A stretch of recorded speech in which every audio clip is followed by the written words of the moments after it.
सर्वात टॅलेंटेड माणसं त्या मानाने पटकन फसतात. अतिबुद्धिवादी म्हणून ती अगोदरच एकटी पडलेली असतात. भावनात्मक पातळीवरचा आक्रोश त्यांनी सतत दाबलेला असतो. ही माणसं त्यांच्या भावनांना बुद्धिनिष्ठतेने कवटाळतात. They are intellectually attached to their sentiments. त्यामुळे त्यांना तृप्त व्हायला जसा वेळ लागतो तसाच त्या विश्वातून बाहेर यायलाही विलक्षण प्रयास पडतो. दीर्घ वेळ त्या भावनांचा इन्कार करत आल्याने ती जेव्हा त्या मागण्यांना वश होतात तेव्हा सामान्यांपेक्षा जास्त वेगाने वश होतात.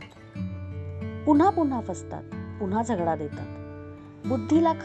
बुद्धीला खाद्य असं कितीही मान्य केलं तरी त्याचा जबर थकवा असतो. तो थकवा घालायची हकाटी सुरू होते.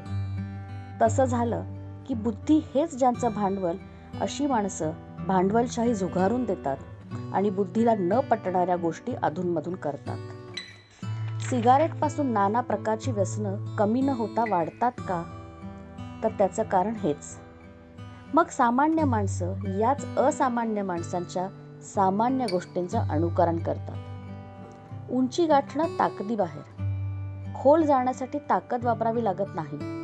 ग्रॅव्हिटेशनल फोर्स याही प्रांतात उपयोगी पडतो.